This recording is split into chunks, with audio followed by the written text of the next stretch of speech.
into the schedule, so if I start speaking too fast, let me know.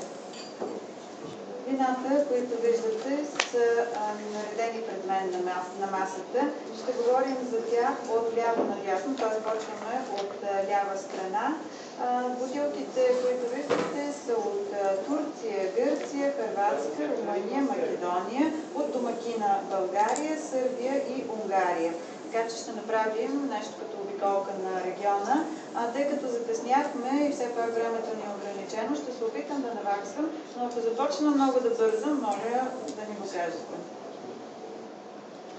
And so we'll start with the white wines, and the first white wine that we have here is from Turkey. I've visited Turkey the most of all the countries within the Balkan community. I was just there a week ago and have been there twice this year. This producer is called Shamlija, and this is a Narinja, an indigenous Turkish grape variety. It's the 2012 vintage. This is actually 90% Narinja and 10% Viognier. This wine is made in central Anatolia. So it's kind of in the southern part of Turkey, towards the western part of the country, just west of the center. These vineyards are extremely new. These vineyards are no more than a few years old, and I have tasted the wines over the last 2 years, last year being the first vintage, and I've been really impressed at the quality of fruit that is able to come off of these vines and into the bottle, not just with Narinja and Viognier, but across all of the different wines made by this producer. Ще започнем първо с белите вина. Първото вино е виното от Турция. Всъщност аз познавам Турция най-добре от всички балкански държави. Там ходя поне по 2 пъти в годината. Бях там и миналата седмица. Така че виното, с което започваме, е от Шамлиже.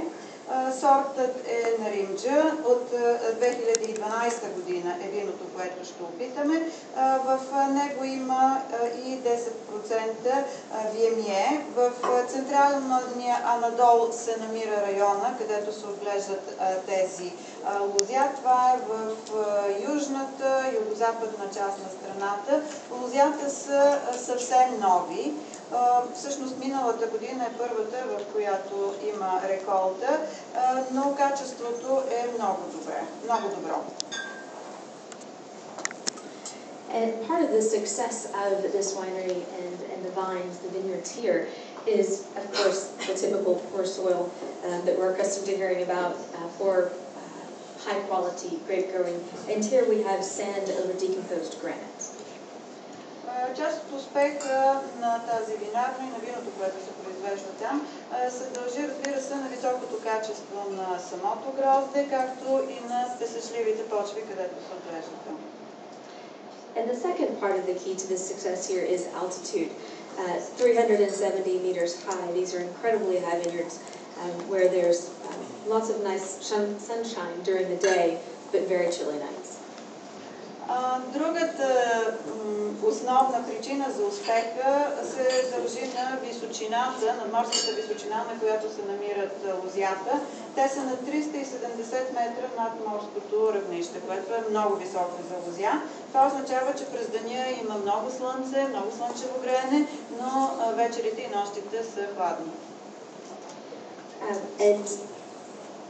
Certainly elevation is important, and Mustafa Shamlija, who is the owner of the winery, is truly a pioneer, not only because, like many other very young, newly established Turkish wineries, he's planting local varieties, but he's also planting international varieties because he has the climate for it.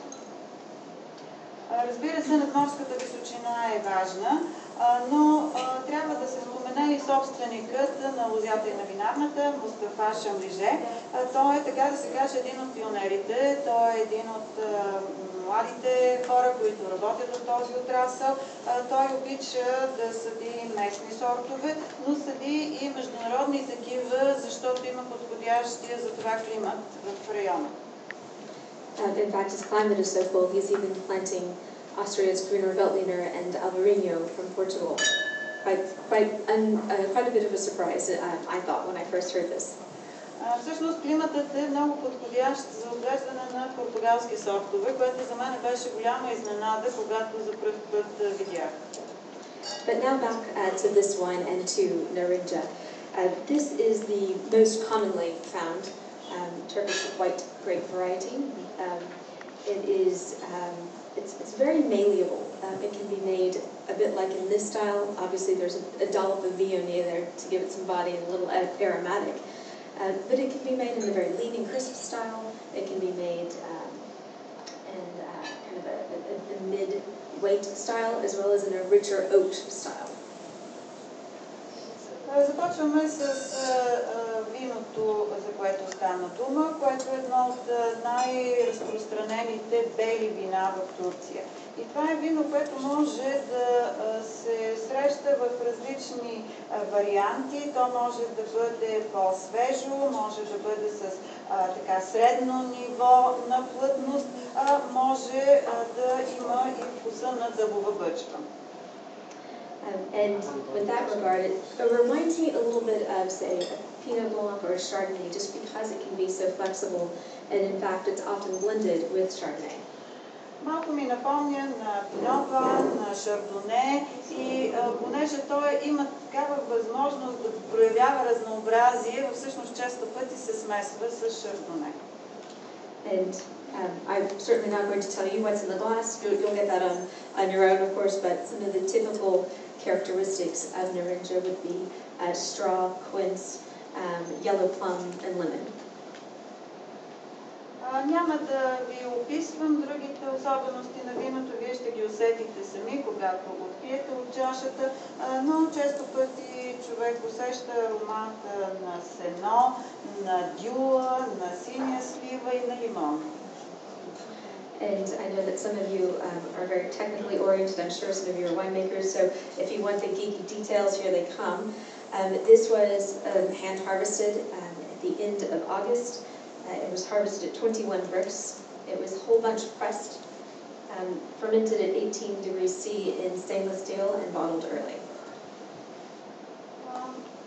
Онези от вас, които проявяват интерес към техническата страна на въпроса и знаят, че сред вас има и много производители на вино, ще кажа, че гроздето се бере на ръка в края на август при 18 градусова температура се произвежда виното в контейнери от нареждаема стомана, впоследствие то се бутилира на място. And I told you a little bit already about why I chose this wine, but I think Narinja is a fantastic, exciting, high-class grape variety, and the producer is the same. Вече ви казах защо избрах именно това вино. Според мен това е едно фантастично, много вълнуващо, сравнително скъпо вино, а същото може да се каже и за производителя. Okay, I'm going to move on to wine number 2, our second white wine. Сега преминаваме към номер 2, което е второто ни бяло вино. I find this quite